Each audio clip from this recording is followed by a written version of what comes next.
120 anos antes do dilúvio, o Senhor declarou seu propósito a Noé por meio de um santo anjo e ordenou-lhe construir uma arca. Enquanto construía a arca, ele deveria pregar que Deus traria um dilúvio de água sobre a terra para destruir os ímpios. Os que crescem na mensagem e se preparassem para aquele acontecimento pelo arrependimento e reforma de vida, encontrariam perdão e seriam salvos.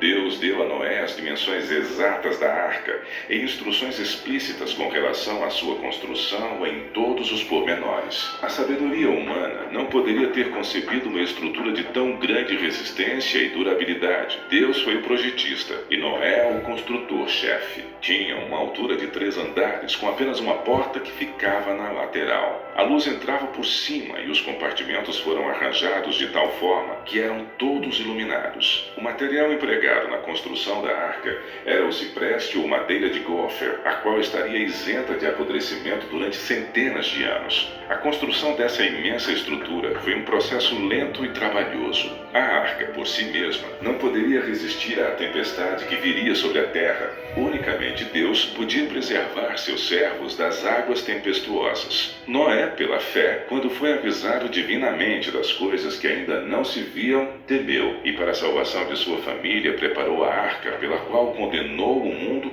e foi herdeiro da justiça que é segundo a fé.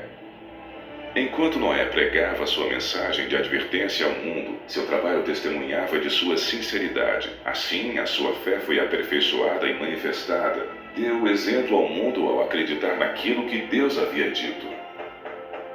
Tudo o que possuía, ele empregou na arca. Enquanto construía aquele imenso barco em terra seca, multidões de todos os lados vinham para assistirem à estranha cena e ouvirem as palavras fervorosas daquele pregador tão especial. Cada martelada desferida naquela arca era um testemunho para o povo. Ainda assim, não se arrependeram diante de Deus. Não quiseram renunciar a seus pecados. Durante o tempo que se passou antes da chegada do dilúvio, a fé deles foi provada e não suportaram a prova. Vencidos pela incredulidade da maioria, voltaram-se aos seus companheiros anteriores, rejeitando a solene mensagem. Alguns ficaram profundamente convencidos e teriam atendido às palavras de aviso, mas tantos eram os que zombavam e ridicularizavam que acabaram participando do mesmo espírito.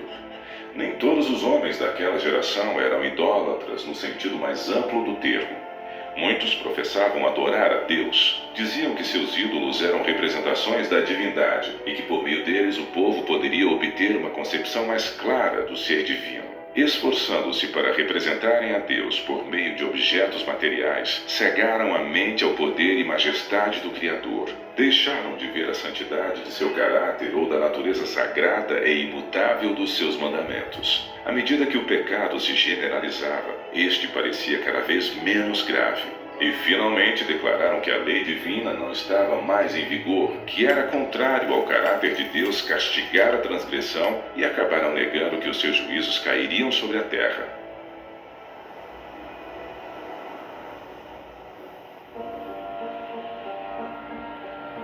Se aquela geração houvesse obedecido à lei divina, os homens teriam reconhecido a voz de Deus na pregação de seu servo.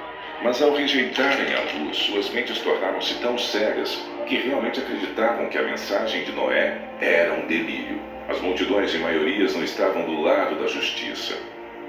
O mundo voltou-se contra a justiça e a lei de Deus. Noé foi considerado um fanático. O mundo ria-se da loucura daquele homem iludido. E ao invés de humilharem seus corações diante de Deus, insistiram em sua desobediência e maldade como se Deus não tivesse falado através de seu servo.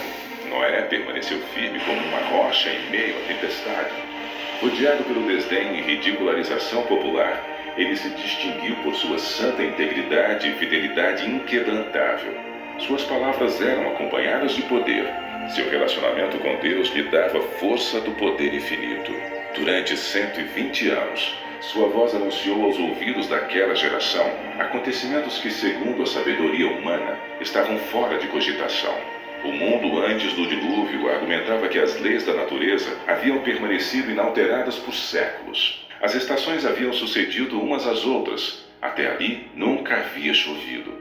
A terra era regada por uma neblina ou orvalho, Mas devido à sua obstinada resistência às reprovações da consciência, aquela geração encheu a medida de sua iniquidade e se tornou madura para a destruição. Seu tempo de graça estava prestes a terminar. Noé havia seguido fielmente as instruções que havia recebido de Deus. A arca havia sido concluída exatamente como Deus determinara. Havia provisão de alimentos para homens e animais. E agora o servo de Deus fez o seu último e solene apelo ao povo. Em um angustiante apelo que as palavras não podem descrever, Noé suplicou que buscassem refúgio enquanto ainda podiam achar.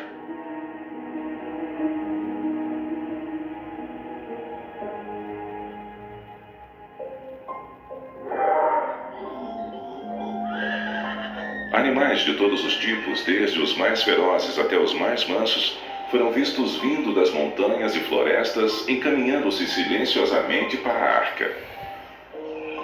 Ouviu-se então um ruído como um forte vento, e eis que surgiram aves de todos os lados e em tal quantidade, que chegaram a escurecer os céus e em perfeita ordem entraram na arca.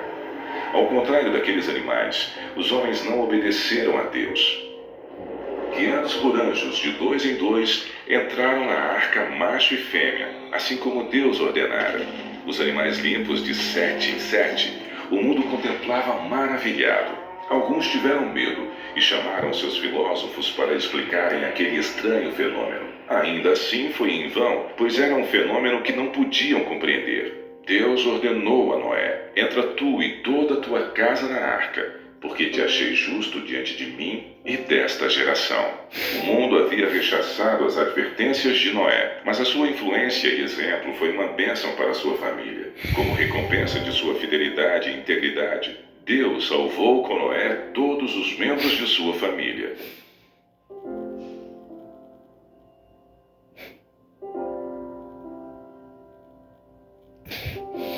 O clamor da misericórdia havia acabado para aquela raça culpada.